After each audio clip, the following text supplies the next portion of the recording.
بسم اللہ الرحمن الرحیم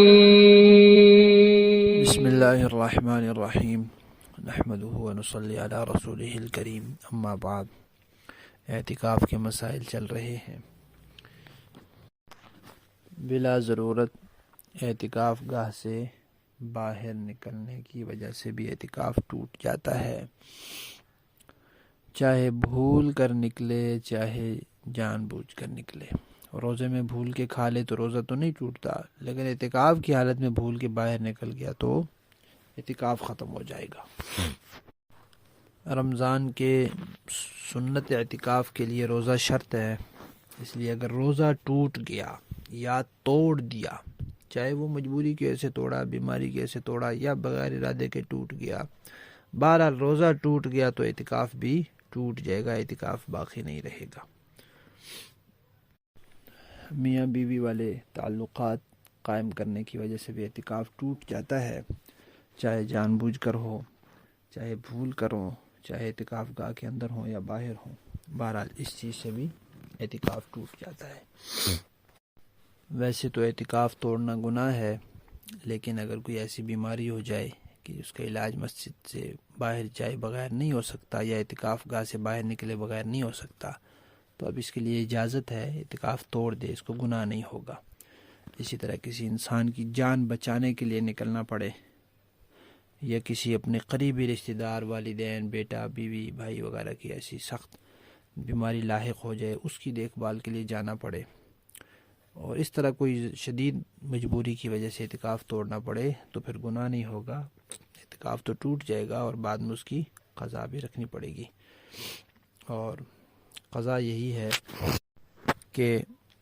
24 گھنٹے جو ہے، ایک دن مغرب سے پہلے اعتکاف گاہ میں داخل ہو اور اگلے دن مغرب کے بعد وہاں سے نکلے اور اس ساتھ روزہ بھی رکھے۔ البتہ علماء نے یہ لکھا ہے کہ اگر اعتکاف دن کے وقت ٹوٹا ہو تو پھر صرف دن کی قضا ہے، یعنی صبح سحری کے وقت، صبح صادق سے پہلے اعتکاف گاہ میں داخل ہو جائے، پورا دن وہاں روزے کے ساتھ گزارے اور غروب آفتاب کے بعد آ جائے۔ اور اگر رات میں اعتکاف ٹوٹا ہے تو پھر رات اور دن پورے 24 گھنٹے کے اعتکاف کی قضا ہوگی۔ اور اگر کسی کا مسنون اعتکاف ٹوٹ جاتا ہے تو اس کے بعد وہیں رہ کر باقی دن پورے کر لے اور ایک دن قضا بھی کر لے اور نفلی اعتکاف پورا کر لے، تو یہ بھی ہو سکتا ہے، کوئی ضروری نہیں ہے کہ اب جائے یہاں سے۔ اعتکاف کے دوران کھانا پینا منع نہیں ہے، رات کے وقت جو بھی کھانا چاہے کھائے پیے، سونا بھی منع نہیں ہے، جب مرضی سوئے، ناخن کاٹنے پڑیں، بال کاٹنے پڑیں کاٹ سکتے ہیں، لیکن اگر مرد حضرات یہ خیال کریں کہ وہ مسجد میں نہ گریں۔ کوئی چیز ضروری خرید و فروخت کرنی ہو تو وہ کر سکتے ہیں، لیکن خرید و فروخت کی چیزیں کو مسجد کے اندر نہ لائیں، مسجد کے اندر خرید و فروخت کی چیزیں لانا منع ہے۔ ضرورت کی بات چیت بھی اعتکاف کے دوران ہو سکتی ہے، سر میں تیل لگا سکتے ہیں، خوشبو لگا سکتے ہیں، کپڑے بدل سکتے ہیں، کوئی ڈاکٹر صاحب اعتکاف بیٹھے ہیں، وہ کسی مریض کا معائنہ کرنا چاہیں کر سکتے ہیں، قرآن پاک پڑھ سکتے ہیں، دینی تعلیم کی کتابیں پڑھ سکتے ہیں،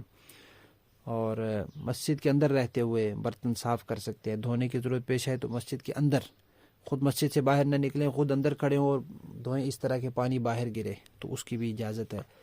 نکاح کسی کا پڑھانا پڑے تو وہ اپنا نکاح کروانا ہو تو اس کی بھی اجازت ہے۔ اور یہ مسئلہ پہلے گزرا ہے کہ مسجد کے اندر ہوا خارج کرنا منع ہے، تو اس کے لیے اگر مسجد سے باہر جائے تو اس کی اجازت ہے۔ خواتین کو باہر جانے کی ضرورت نہیں، کیونکہ ان کی جو جگہ ہے اعتکاف کا وہ شرعی مسجد نہیں ہے۔ لیکن اگر کوئی اعتکاف والا مسجد سے باہر نہیں جاتا اور وہیں ہوا خارج کرتا ہے